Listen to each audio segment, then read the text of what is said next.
waxbarashada ayaa waxaa muhiim u ah bulshada waxaana xeryaha qaxootiga dhadhaab si weyn loo dareemayaa kuwaca waxbarasho ee xeryaha iyadoo ay jiraan arday kala duwan oo Soomaali ah dhigtana dugsiyada kala duwan ee xeryaha qaxootiga dhadhaab kuwaas oo kala ah kuwa hoose iyo kuwa dhexe. Haddaba waxaan booqnay dugsiga hoose dhexe ee Ilyas waxaana halkaasi aan kula kulannay qaar ka mid ah ardayda waxaana ay dareenkooda u cabireen telefishinka RTN.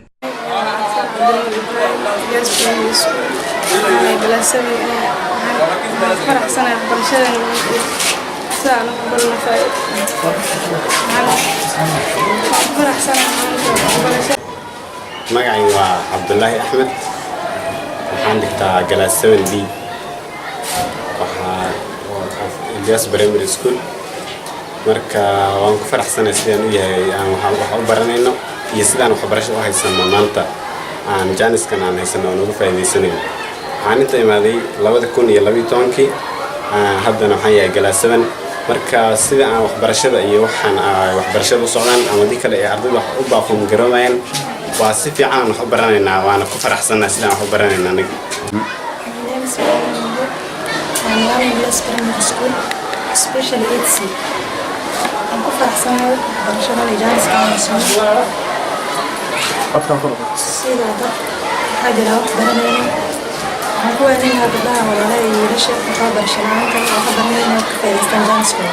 sababtoo ah lawan bariyaa. dhinaca kale waxaan wareysanay Cumar Cabdalla Jiraango oo ah maamulaha guud ee iskuulka hoose dhexe ee Ilyas kuna yaala xarada qaxootiga ee Dhagaxley waxa inoogu warbixiyay xaaladda uu ku sugan yahay haatan iskuulka iyo waxbarashada sida ay u kala socoto asagoona tilmaamay in caruur badan oo iskuulka dhigan jirtay ay aadeen gudaha dalka Soomaaliya. Cumar Cabdalla Jiraango waana headmaster iskuulka Ilyas waaye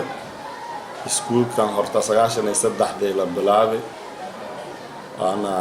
malaka bilaabay galaasyaal oo gamoor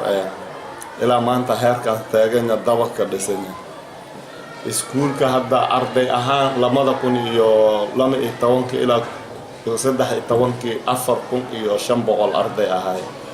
waagi inflakti dhiyay marka maadaama taas dhigtay iskuulka ilmo qaada waaye marka hay'adda may soo bitay doona fara badan inta kooyan lama iskuul kale la qadaray Dhagaxley wadajir primary school ee dawaq baclay kayaale iyo meel ka daray iskuul kale la dhaxaw bahaati si ilmo iskuulka oo Ilyas Primary School lanka yaraayo ona space na lan halo iskuulka hadda ma dhigaday 1888 arday